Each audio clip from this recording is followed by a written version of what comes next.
I'm Chris East, I'm 37, I live in Jersey, Channel Islands. I literally just collapsed in the gym one day and it was quite bizarre for me to obviously collapse, so it was went straight round to the doctors to get myself checked out to see if it was my heart or whatever other technical things they think it might have been.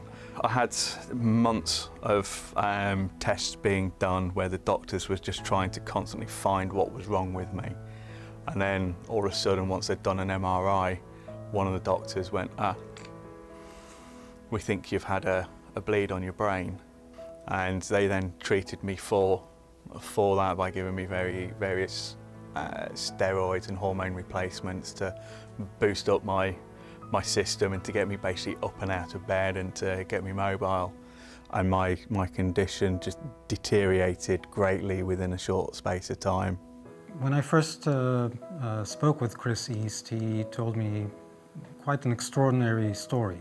He was previously a young, healthy, very active person. He was exercising at a boxing gym, and soon after that he became extremely weak and he basically never recovered. I laid there in bed for 5 months not being able to do anything, you know, not being a father and a husband. I couldn't even lift my daughter up and put her to bed Christmas Day. How can Daddy not lift me up? How can Daddy not get out of bed? It's heartbreaking. The belief of his doctors was that his pituitary gland had stopped to function, and the solution was to medicate him with a variety of hormones that are normally produced by the pituitary gland. Initially, he actually did feel a little bit better. He had some of his energy back, but he didn't really fully recover. And as the dose of his medication was gradually increased, he felt worse and worse. I'd got to a stage where I was waiting for my second MRI scan. I was hoping to get proper results, and what I got back was just flat, dull, uninspiring. I felt that my doctor just wasn't listening to me. He's not seeing that I'm not getting better. His answer was literally just doubled one of my other drugs that day, and I just felt this cannot be right. And I got to a stage where I desperately needed a second opinion. Thankfully, with the way that my insurance company worked, I phoned them up one day to say, look, I need a second opinion. I've reached all the resources that I've got in Jersey. I went over his story with him and tried to understand all of the details, all of the aspects of it.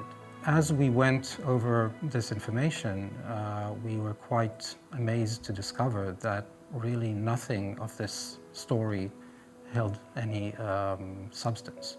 We referred him to Professor Drake in London, who is a renowned endocrinologist. Professor Drake arrived at very much the same conclusion.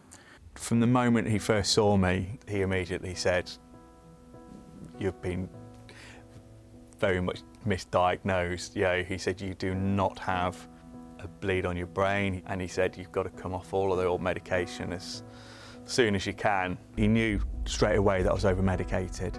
He even used the word that he wouldn't give his worst case patient a quarter of the level of the medication that I was on.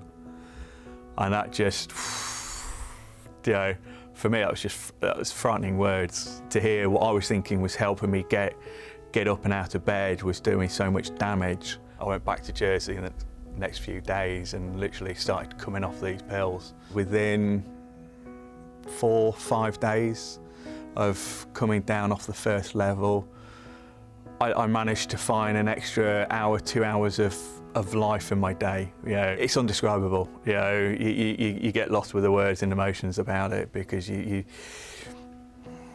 getting your life back again. Yeah. I think that what happened was that a concept was put together where he had this one diagnosis and no one questioned it. That cycle sometimes needs to be broken, and there needs to be someone coming from the outside with a fresh approach in order to do that. Once I'd engaged with Medix, it was great to deal with somebody fresh and clean and new to the problem of my health.